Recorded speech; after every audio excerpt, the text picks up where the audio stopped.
better draw myself an electric fence to protect myself against robbers.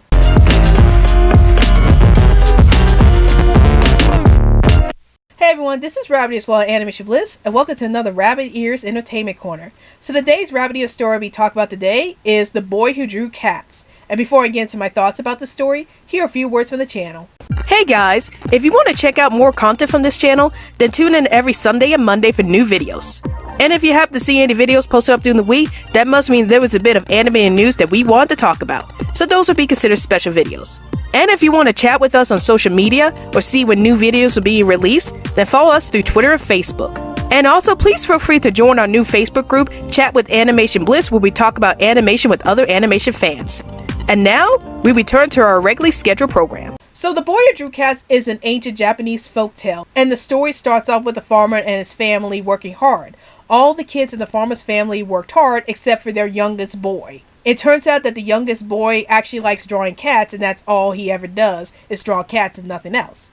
So because of this, the farmer and his wife decided to send the boy to a priest so he could find a better purpose there. But before the boy leaves to go to the priest, his mother tells him avoid large places, keep the small.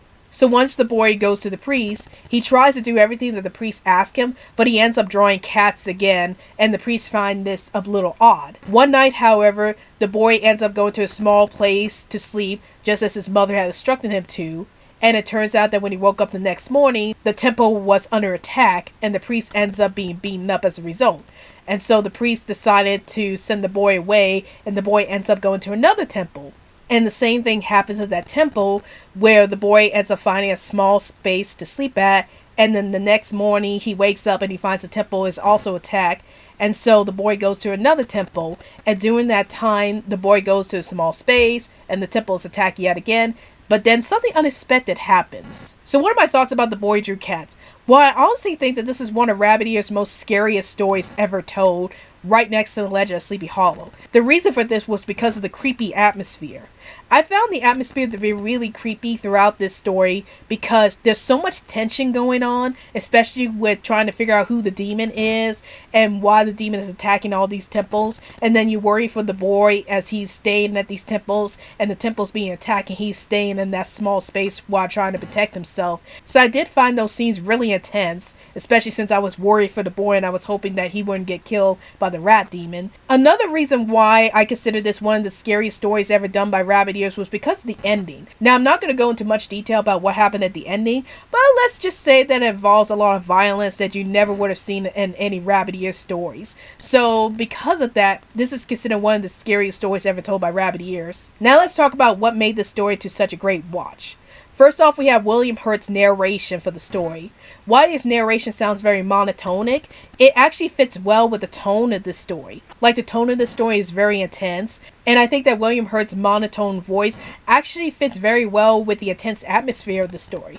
Like, sometimes you don't really need to have an actor or actress act really hammy or over the top with portraying a creepy moment. Sometimes you could be very subtle with the creepiness, and it works very well because it's like you don't know what's going to happen next, and the way that the narrator is narrating in that subtle and quiet tone actually makes the tone much more creepier in the story. Another thing I really liked about the story was Mark Isham's music.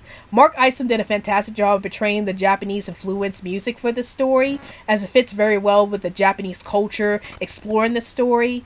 And I also like how the music gets very intense in various points, especially when the boy is staying in a small space and then the rat demon is like attacking the temple and you worry about the boy getting attacked by the rat demon himself. So those moments were really intense, and I think Mark Isham did a fantastic job at portraying music that captures those intense moments. And then another thing I liked was David Johnson's illustrations. I like the fact that his illustrations are beautiful to look at. Like, even though it's a bit washed out in some places, the characters look very realistic, and I like how there's like a mysteriousness to his drawings. Like, the background is mostly not that detailed. It's mostly white space for the most part. But that's what makes this story even creepier, is that you don't really have a sense of background color or background objects conveying these characters. Now, here's some things I didn't like about the story, and it's very minor. The only thing that got me about the story was David Johnson's illustrations. Now, I know I mentioned before that I did like David Johnson's illustrations,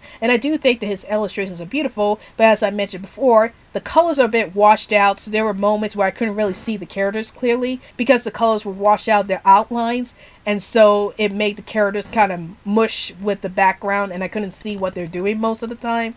So that's the only problem I really have with this story, is that some of David Johnson's illustrations are a bit washed out and it was hard to see the characters at times. But overall, The Boy Who Drew Cats is easily one of Rabbit Ears' scariest stories, and it's probably one of the best stories that knew how to convey lots of tension throughout the story, as well as lots of scary moments throughout the story. So if you love Japanese folklore or you love horror stories in general, I highly recommend you check out The Boy Who Drew Cats. So that's my review on The Boy Who Drew Cats, and tell me in the comments down below, have you seen The Boy Who Drew Cats? And if you have, did you like the story? Did you hate the story? And what were some of your favorite Japanese horror folklore?